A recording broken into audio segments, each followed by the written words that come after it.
Checkpoint is presented by GM Pharma, the first international multinational pharmaceutical company in Georgia. GM Pharma, to serve those who need it most. This week, Georgia officially launched a human capital program with World Bank and AFD support, which aims to unlock the country's growth potential through investments in health, education, and social protection. This is the largest World Bank investment ever extended to Georgia during the 3 decades of partnership and the bank's first cross-sectorial operation, comprehensively targeting 3 critical areas of human development. In order to support Georgia's human capital program, the World Bank invested $400 million USD, and the Agence française, développement, AFD, contributed by co-financing an amount of 100 million euros. Why is this program so important? Essentially 3 reasons. Number 1, we have some of the lowest reading score, in fact the second lowest reading scores across the Europe and Central Asia region here in Georgia.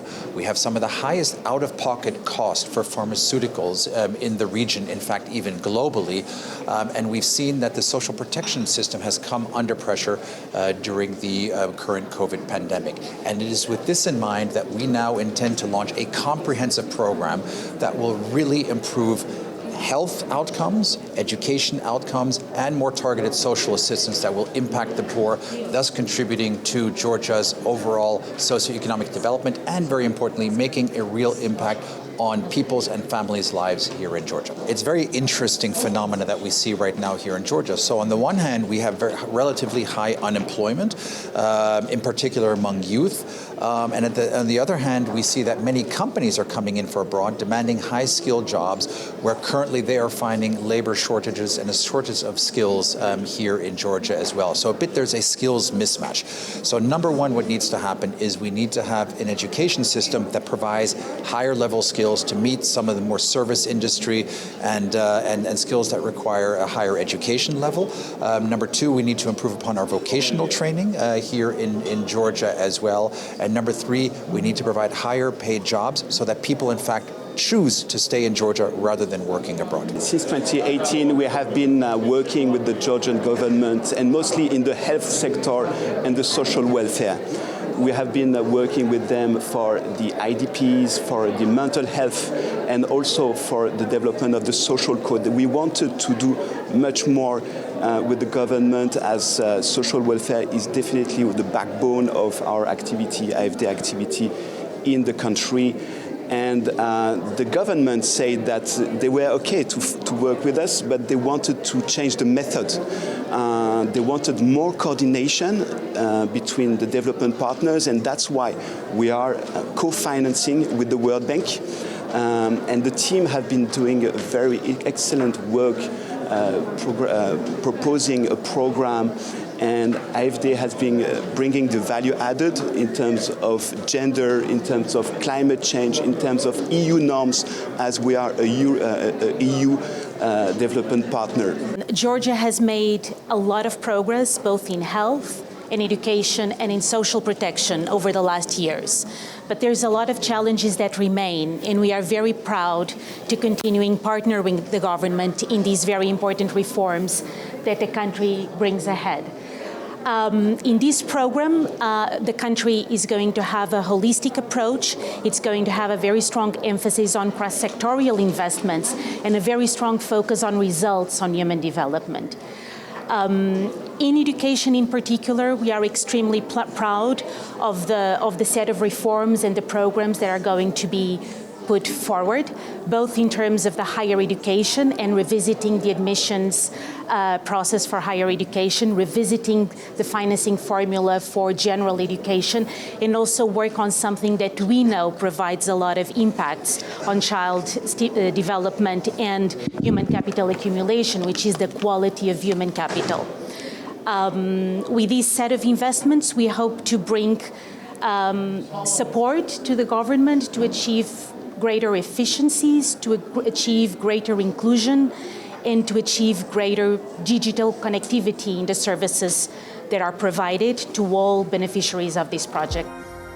Of the 48 countries in Europe and Central Asia included in the Human Capital Index 2020, the newest one, 33 are among the upper 30 in the world, and almost all are in the top half. These findings are broadly in line with the relatively high incomes of countries in the region, with richer countries able to invest more in basic education and health services than poorer countries. However, there are significant variations within the region. Among the region's emerging and developing economies, a child born in Poland can expect to achieve 75% of the productivity of a fully educated adult in optimal health. In contrast, a child born in Tajikistan, for instance, can expect to achieve only 50% productivity.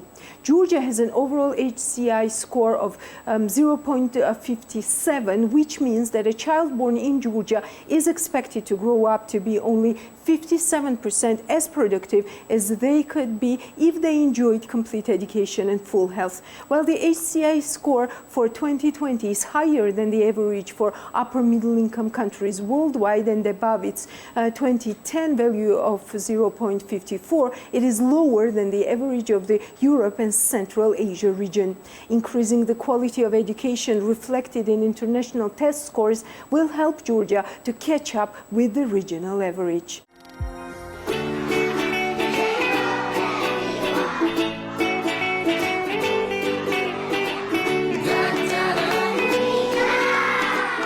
I would like to introduce you to a truly transformational World Bank program for Georgia that will have an impact on future generations of children and youth here in Georgia, called the World Bank Human Capital Program for Georgia. This program is unprecedented in essentially three ways. To begin with, it is the largest single investment that the World Bank has ever made in Georgia. It is also the first human capital program that the World Bank has ever undertaken, spanning education, health, and social protection impacts. And third, it is the first time that we use the Performance for Results instrument here in Georgia, which essentially means that it covers and pays out when certain outcomes, as opposed to inputs, are achieved.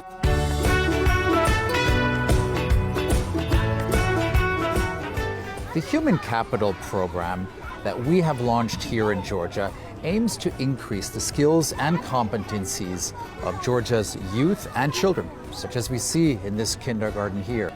In essence, this program aims to ensure that we move beyond mere knowledge learning to ensure that today's youth, again, and children are equipped with the necessary problem-solving skills, collaboration and teamwork skills, and indeed communication skills as well. But before I go into more depth and talk to you about our Human Capital Program here in Georgia, allow me to take you back on a journey that spans almost 30 years of reforms to the education, health, and social protection sectors.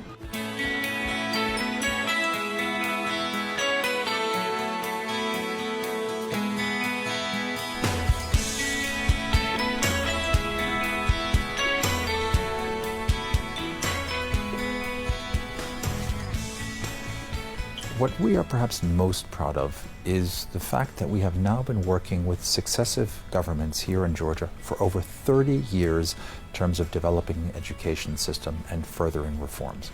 In the early 1990s, we focused on rehabilitating the collapsing Soviet infrastructure that existed here. Then in the 2010s, we pivoted to focus on some of the softer reforms, focusing on curriculum reform, reforms to modernize pedagogy and teaching. And finally, we also looked at providing a unified university entrance examination that rooted out much of the corruption.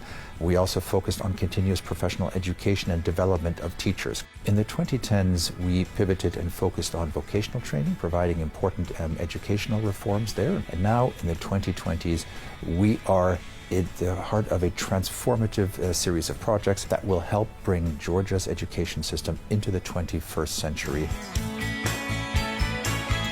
Despite significant improvements in Georgia's education system, important challenges remain.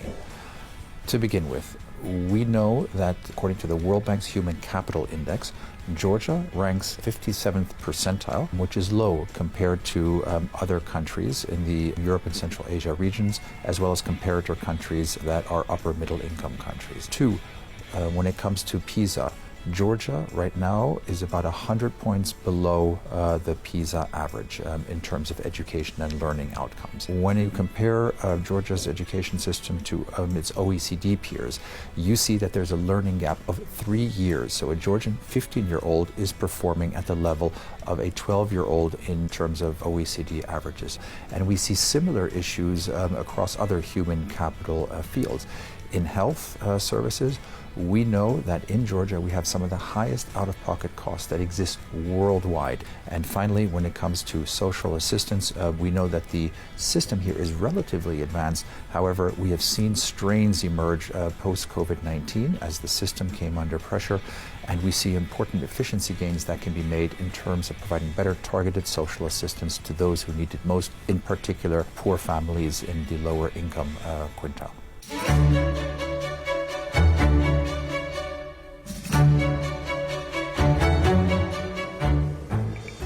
Taken as a whole, the World Bank is taking a comprehensive approach to education reform here in Georgia. To begin with, we are focusing on the hard infrastructure. This includes rehabilitating existing schools, but also building new schools across all of Georgia, in particular rural Georgia. More specifically, we aim to build modern classrooms, modern schools that are properly equipped with the latest digital equipment, but also foster and support STEM subjects, chemistry and physics, with proper laboratories in particular. But perhaps more importantly is our focus on the soft side of education reform. This starts with early childhood education, making sure that we're moving from a caretaking environment to a learning environment, making sure that Georgia has the potential to not only attract but also motivate and retain top and talented teachers, looking at curricular reform, the latest in pedagogy, and also ensuring for continuous professional education of teachers across Georgia. When it comes to university, we want to look at and see what can we do to improve the current entrance examination. And finally, vocational training is an important component as well.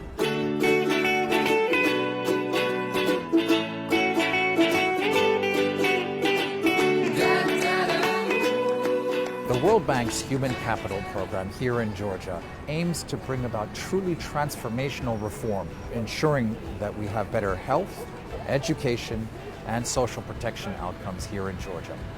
We also believe that it is a critical stepping stone in Georgia's journey to become a high-income country, and it is also important for Georgia's EU aspirations. I can tell you, as a father of four, I think that there is no better investment that Georgia can make than in the next generation. Thank you.